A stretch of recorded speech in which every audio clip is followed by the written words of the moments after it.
So a while back I painted a Soviet T-70 tank, and I explained how tanks aren't really as beat up and run down as a lot of people think. They were well maintained, cleaned, and repainted quite often. However, even I admit that making a tank really mucky is a whole lot of fun. So that's what we're doing today. This is a KV1/2 from Warlord Games, and it's they've improved their game a little bit with their plastic kits, but it's still not a excellent kit, but it's a lot better than previous T-34 that I bought. But you get the KV1 and the KV2 turret, you get destroy markers, you get little stat cards, you even get tank riders, which is actually just a sprue of the Soviet infantry, not real tank riders, but all that for $32. So let's get into it right now. Already primed it, and with the airbrush I applied a base coat of Vallejo Model Color Camo Olive Green, and to that Camo Olive Green I've added some Vallejo Game Color Dead Flesh, and just proceeding to do a very coarse, heavy dry brush over the entire tank with a very large, very beat up brush. Repeating the process now, this time with more of the dead flesh added, and as you can see, a little bit lighter touch with the dry brushing, trying to pick out more of just the edges and all the raised details. So not a heavy scrub, more of a fanning of the brush all over the entire tank.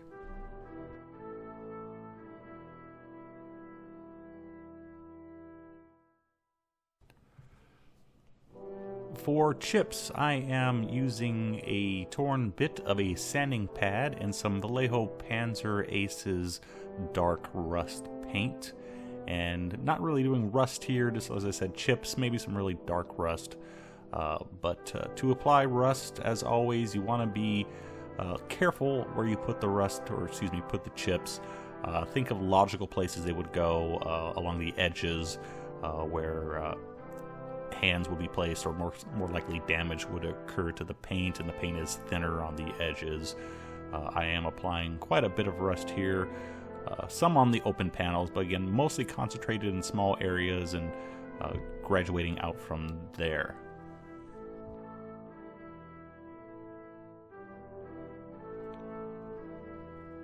Now I am going over some of the rust chips with Panzer Ace's Light Rust and a very tiny brush, and I'm just trying to add a bit more depth, a bit more color to some of the chips where I think it's needed. Trying not to do every single one, just getting some variation in those.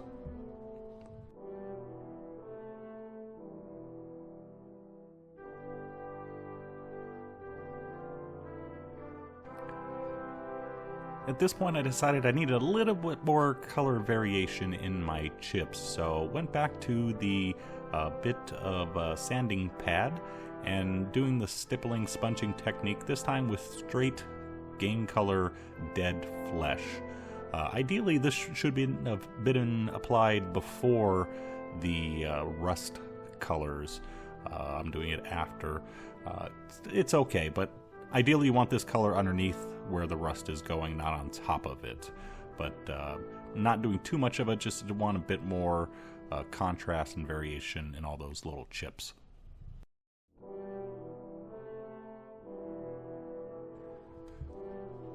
For the road wheels, we are using Vallejo Model Air Steel, and to tone that color down a bit, I've added Vallejo Model Color Camo Black Brown. And you can see here, this is the one big failing of this kit.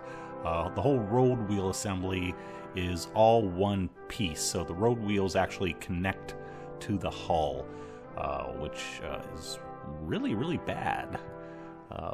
Other than that, the kit is decent. As I said earlier, it's not a super great high detailed kit, but compared to the T-34 that I bought years ago, that was like 12 pieces maximum. It is an upgrade, but it's an upgrade to like 24 pieces.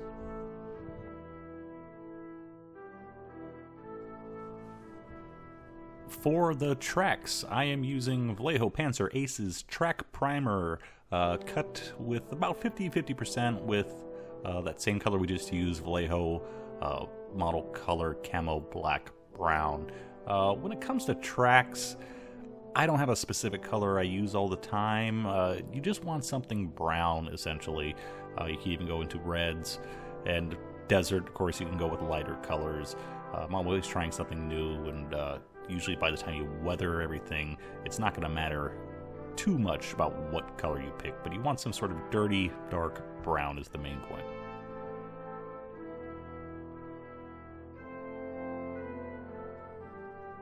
I decided I wanted a very well faded white wash effect on this tank, and decided to try something new here. What we have is your standard Vallejo white paint that I thinned with 100% Winsor Newton Flow Aid.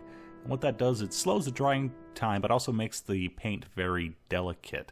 So I kind of just splotched it on all over the place, let it dry until it was just dry. You have to wait till everything is dry, but don't wait too long. And then, kind of like with the hairspray technique, I wet the whole area with water, and then I proceeded to use a brush to scrub off as much of the white as I could. To be honest, I mean, this does work, and I think it came out pretty well, but it can go wrong so easily because you have to wait for the paint to dry for it to come off properly. If it's still wet in some places, that's going to come immediately off and it's going to look funky. If you wait too long, it's too hard to get the white paint off. So I think this would be easier with oil paints. You can kind of get the same technique with odorless thinner brushing it off, but it did work. If you want to try it yourself, just be very careful. After the first white coat was dry overnight, I decided to do a second layer just to add a bit more whiteness to it. Again, using a very crude brush to apply, this time concentrating more on the sides, and I'm not waiting for it to dry this time. I'm immediately softening it and smoothing it out. And what I'm using here is just a simple bit of foam, the kind you get in a miniature storage box. And this is actually my new favorite tool I discovered. Cotton swabs I normally use, but they do leave bits of cotton behind and you go through a lot of them. Really don't like the makeup sponges, they just don't absorb right. But this is great. It has a nice amount of texture, has a nice amount of absorbing qualities to it. So you're going to be seeing a lot more of these little, what I thought were worthless sponges coming up soon.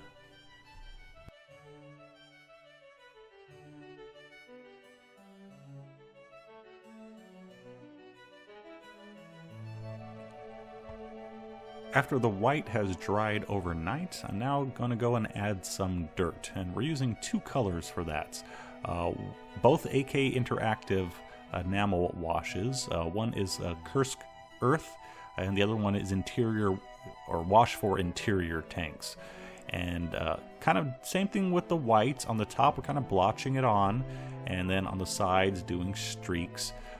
This is not shade we're adding. This is dirt, and this is different texture we're adding to the tank and to the white wash. So some of the white washes turn dirty, and of course the standard amount of sediment that goes on the tank. So applying it kind of the same way we did with the white wash, and then taking it off with our sponge once again, or on the top, kind of smoothing it out and blending it into the surface.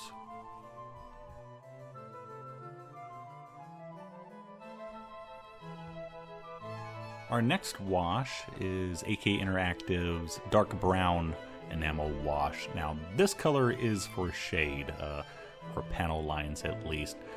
Finally trying to do some precise painting on this tank using a much finer, smaller brush and just going around into the panels or any other areas I think need a bit more of a dark color around bolts and what have you.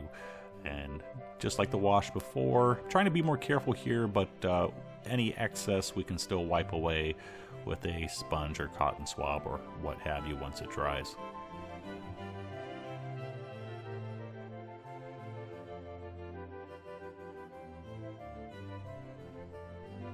I originally did the tracks, covered those with the same dark brown enamel wash, but I decided it needed something else because the brown I used was too dark, so I decided to add a bit of variety to the tracks that they picked up.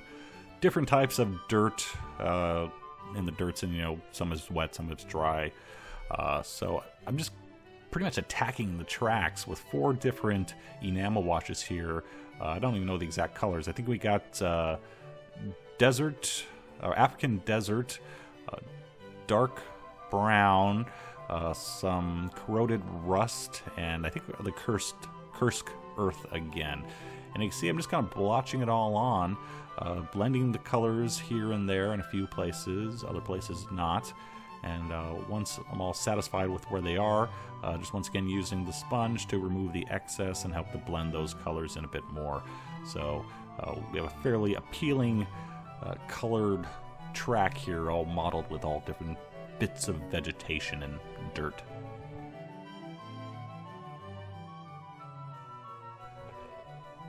Because of the poorly cast road wheels on the tank, I decided I would have to add a fairly heavy amount of mud inside the road wheel area. So mixed up this concoction. This is a mix of various things. We have some acrylic matte medium here, some sand matting right there, some horrible basing material from Warlord Games called Rocky Sand, which I finally found a use for, and some various brown paints. There's some Camo black brown in there and something else. And just kind of making a thick slurry and mixing it up with a very old and now useless brush. And then using that same brush to apply that mixture to the hull. Yeah, bad camera angle, I know. Try to make it thick in some places, thinner in others. Hopefully disguise those poor road wheels, but try not to get it on the road wheels themselves, because that would come fairly clean as the wheels turn.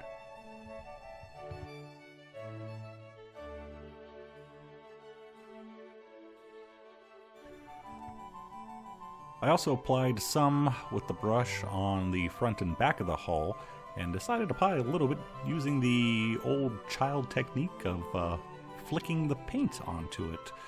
Just get a nice little splatter effect here and there. Not too much, but and add a few spots and make quite a mess too.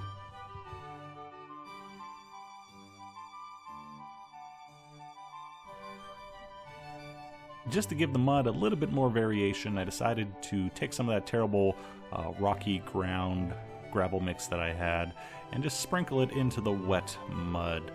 Just to add a bit more color to it and a bit more variation.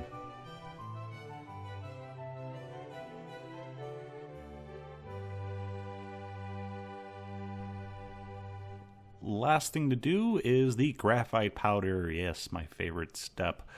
Some ground up graphite sticks, and a finger is all you need to add a little bit of metallic sheen to the tracks.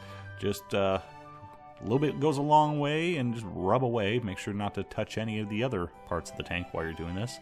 Normally I put this all over and do it way too much. I try to go a little bit more conservative this time. Stick to the tracks, the ends of the gun barrels, and just a little bit here and there on some of the edges.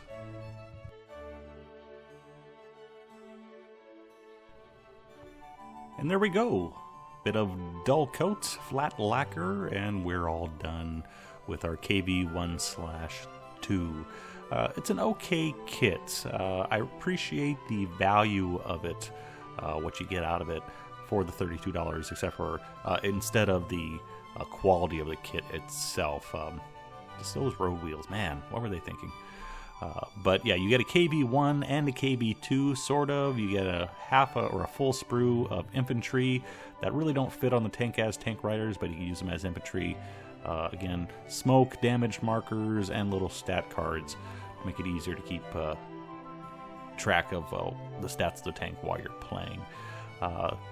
Things with the kit here, or with the paint job. The whitewash I wanted it a little bit heavier than how it came out. So the hard thing to judge is when you start doing the weathering on the whitewash, it's going to darken it quite a bit. So it's hard to predict exactly how much of the whitewash is going to end up showing in the end. So there's that. The only thing is the mud. You have the option of applying the mud. You can mix in a little bit of gloss coat in with it and apply it after you flat varnish your model. Just because if you want wet mud, you want it to be glossy. I've kind of been going more the routes of just flat coating everything on most of my kits nowadays, mainly with the idea that when you account for scale, things are not going to be as shiny as they would as they would be in real life or 1/1 scale. But enough of me rambling. Hope you enjoyed this. Thanks for watching. Bye bye.